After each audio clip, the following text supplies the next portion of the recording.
सुबह का समय था, लेकिन बस स्टैंड और बाजार के बीच मौजूद छोटा सा चौक पहले ही लोगों से भरा हुआ था। कहीं सब्जी वाले की आवाज आ रही थी, कहीं चाय के गिलासों की टनटनाहट थी, कहीं हॉर्न और कहीं भागती दौड़ती जिंदगी।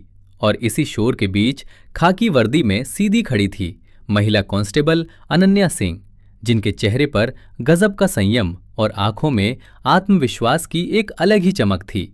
वो पिछले 5 सालों से इसी इलाके में तैनात थी। हर दिन लोगों की गालियां, शिकायतें और तमाम अफरा तफरी देखती आई थी, लेकिन आज उसकी रूह में एक अजीब सी बेचैनी थी, जैसे कुछ होने वाला हो, जैसे आज का दिन आम नहीं है। सामने कॉलेज जाने वाली लड़कियों का एक छोटा सा ग्रुप बस का इंतजार कर रहा था। तभी पास में खड़े कुछ लड़के, जिनकी आंखों में नशे की लालिमा और चेहरे पर बेपरवाही साफ झलक रही थी, जोर जोर से हंसने लगे। फिर एक ने भद्दी सीटी बजाई, दूसरा गंदा कमेंट पास करने लगा और तीसरा ऊंची आवाज में बोला, ओ मैडम जी, इतना सुंदर चेहरा छुपाने की क्या जरूरत है। लड़की एकदम सहम गई, उसकी आंखें डर से भर आईं। उसने इधर उधर देखा, मदद की उम्मीद में, लेकिन भीड़ में कोई कुछ बोलने को तैयार नहीं था। कुछ लोग तो मोबाइल निकालकर तमाशा रिकॉर्ड करने लगे, जैसे ये कोई मनोरंजन हो। लेकिन तभी अनन्या उनकी तरफ बढ़ी। उसके कदमों की आवाज में ऐसा रुआब था कि कुछ लोग अपने आप पीछे हट गए। वो सीधे उन लड़कों के सामने खड़ी हो गई और गहरी आवाज में बोली, ये जगह कोई सर्कस नहीं है और तुम लोग यहाँ के मालिक नहीं हो। अभी के अभी उससे माफी मांगो और यहां से निकलो।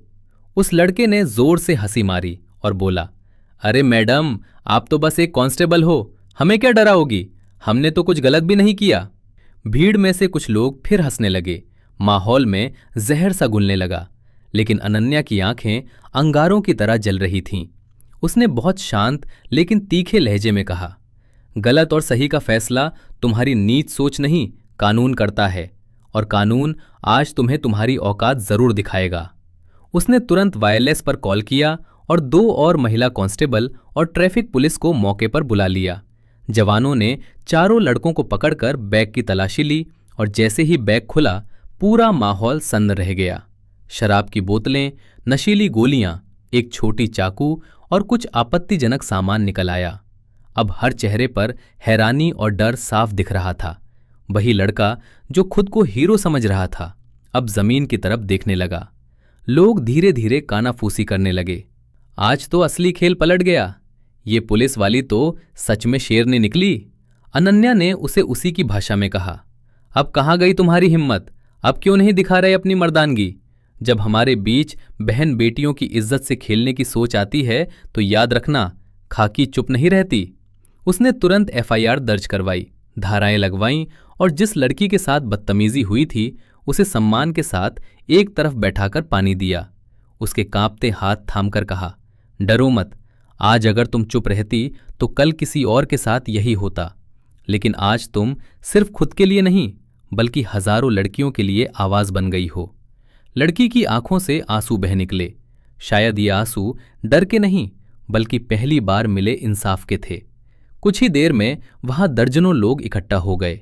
सीनियर ऑफिसर आए, एसपी खुद मौके पर पहुंचे।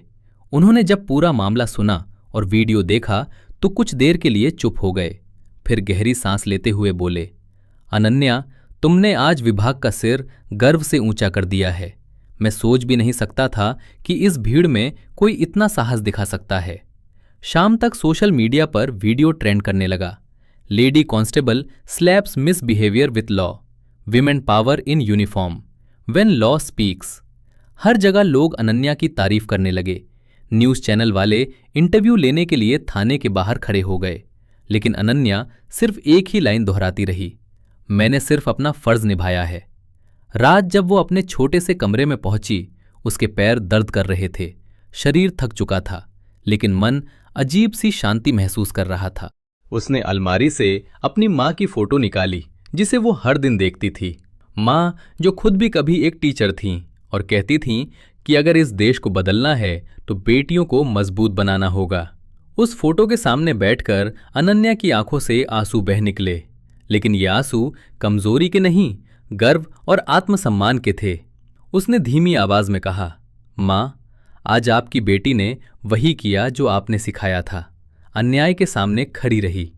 अगले दिन जब वो फिर ड्यूटी पर पहुंची, माहौल बदला हुआ था। वही लोग जो कल चुप थे, आज उसे देखकर मुस्कुराने लगे। कुछ महिलाएं आगे बढ़कर उसके पैर छूने लगीं, कुछ ने हाथ जोड़कर धन्यवाद कहा। एक बूढ़ी औरत ने कहा, बेटी, आज तूने सिर्फ एक लड़की को नहीं बल्कि हम सबकी इज्जत बचाई है। एक छोटी बच्ची दौड़कर उसके पास आई और बोली, दीदी, मैं भी बड़ी होकर आपके जैसी बनना चाहती हूं। ये सुनकर अनन्या की आंखें नम हो गईं। उसे एहसास हुआ कि वर्दी सिर्फ ताकत नहीं बल्कि जिम्मेदारी और उम्मीद का प्रतीक भी है। कुछ दिनों बाद जिला मुख्यालय में बड़ा सम्मान समारोह रखा गया। मंच पर बड़े बड़े अधिकारी बैठे थे। चारों तरफ तालियां, कैमरे और मीडिया की चमक। अनन्या को जैसे ही सम्मान पत्र दिया गया, पूरा हॉल तालियों से गूंज उठा। एसपी ने माइक पर कहा, आज हम सिर्फ एक महिला कांस्टेबल का सम्मान नहीं कर रहे, हम उस साहस का सम्मान कर रहे हैं जो समाज की रीढ़ है। जब अनन्या को बोलने के लिए बुलाया गया तो वो थोड़ी देर चुप रही, फिर बोली, मुझे कोई सुपर हीरो मत समझिए, मैं आप ही में से एक हूं। बस फर्क इतना है कि मैंने डर को नहीं चुना, और जब तक इस शहर की हर बेटी बिना डर के सड़क पर नहीं चल सकती, तब तक मेरा फर्ज खत्म नहीं होता। उसकी इस बात पर वहां मौजूद हर इंसान खड़ा होकर तालियां बजाने लगा।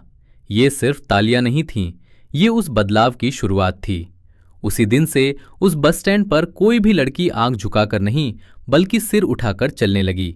लड़कों की जुबान बंद हो गई, लोगों में जागरूकता आ गई, और हर बार जब कोई खाकी वर्दी देखता तो उसे सिर्फ पुलिस नहीं बल्कि सुरक्षा की एक दीवार नजर आने लगी। अनन्या के लिए ये सिर्फ एक घटना नहीं थी, ये एक मिशन बन चुका था।